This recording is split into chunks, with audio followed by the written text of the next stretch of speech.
ಇಲ್ಲಿ ಕಾಣಿಸ್ತಿದೆ ಸರ್, ಇದು ಒಂದು ಬ್ಲಾಕ್ ಅಂತ 16 ಬೆಡ್ ಇದೆ.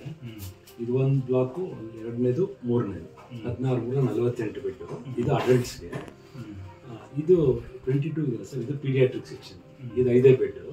ಯಾಕೆಂದರೆ ಮಕ್ಕಳು ಈ ಸ್ಟೇಜ್ಗೆ ಹೋಗೋದು ಸ್ವಲ್ಪ ರೇರ್, ಬೇಗ ಗುಣ ಆಗ್ಬಿಡ್ತಾರೆ. ದೊಡ್ಡವರು ಜಾಸ್ತಿ ಹೋಗೋದು. ಸೊ ಅದಕ್ಕೆ 5 ಬೆಡ್ಸ್ ಮಾತ್ರ ಸಾಕು ಅಂತ.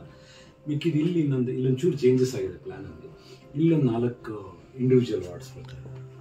ಯಾಕೆಂದರೆ ಕೆಲವರು ಲಾಸ್ಟ್ ಓನ್ಲಿ ಫಾರ್ ಕ್ಯಾನ್ಸರ್ ಶುರುಲಿ, ಯಾಕೆಂದರೆ ಕ್ಯಾನ್ಸರು, ಸ್ಟ್ರೋಕು, ಹಾರ್ಟ್ ಡಿಸೀಸ್ ಎಲ್ಲ ಮಾಡಿಬಿಟ್ರೆ ಮ್ಯಾನೇಜ್ ಮಾಡೋದು ತುಂಬ ಕಷ್ಟ. ಸೊ ಒಂದು 2 ವರ್ಷ ಸ್ವಲ್ಪ ಕ್ಯಾನ್ಸರ್ ಮಾಡಿ ಸ್ಟೇಬಲ್ ಮಾಡಿ ಆಮೇಲೆ ಬೇಕಾದ್ರೆ ಎಲ್ಲದಕ್ಕೂ ಓಪನ್ ಮಾಡ್ಬೋದು ಅಂತ ಅಡ್ವೈಸ್ ಮಾಡ್ತೀನಿ. ಕಿಚನ್ ಎಲ್ಲ ಫ್ರೀ.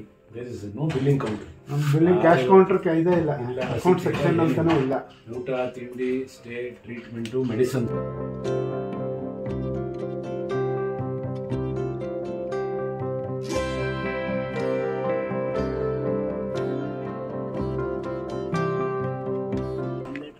ಮಾಡಿ CMಗೆ ಅಡ್ರೆಸ್ ಮಾಡಿ ಕಾಪಿ ಟು ವೈದ್ಯಕೀಯ ಮಾಡಿ.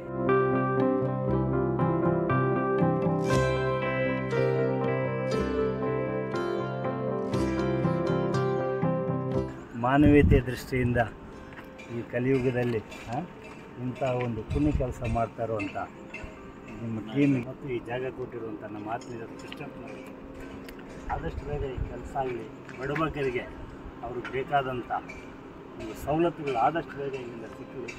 ನಾವು ನಮ್ಮ ಕೈಲಾದಂಥ ಕೆಲಸ ಕಾರ್ಯಗಳನ್ನ ನಿಮ್ಮ ಜೊತೆ ಕೈ ಜೋಡಿಸ್ತೀವಿ. ಮುಂದಿನ ದಿನಗಳಲ್ಲಿ ಯಾವ ಥರ ಅಂತ ಗೊತ್ತಿಲ್ಲ, ಭಗವಂತ ಇದ್ದಾನೆ. ಯಾಕೆಂದರೆ ಎಲ್ಲರೂ ಇಂಥ ಕೆಲಸ ಮಾಡೋಕ್ಕೆ ಬರೋಲ್ಲ. ಕಮರ್ಷಿಯಲ್ ಆದರೆ ನಾನು 10 ಎಕರೆ ಲೇಔಟ್ ಮಾಡ್ತೀನಿ, ಇನ್ನೊಬ್ಬರು ಬರ್ತಾರೆ. ಇವತ್ತಿನ ಕಾಲದಲ್ಲಿ 1 ಸ್ಕ್ವೇರ್ ಫೀಟ್ ಕೊಡಬೇಕಾದ್ರೆ ಹೊಡೆದಾಡಿ ಪೊಲೀಸ್ ಸ್ಟೇಷನ್ಗೆ ಹೋಗ್ತಾರೆ.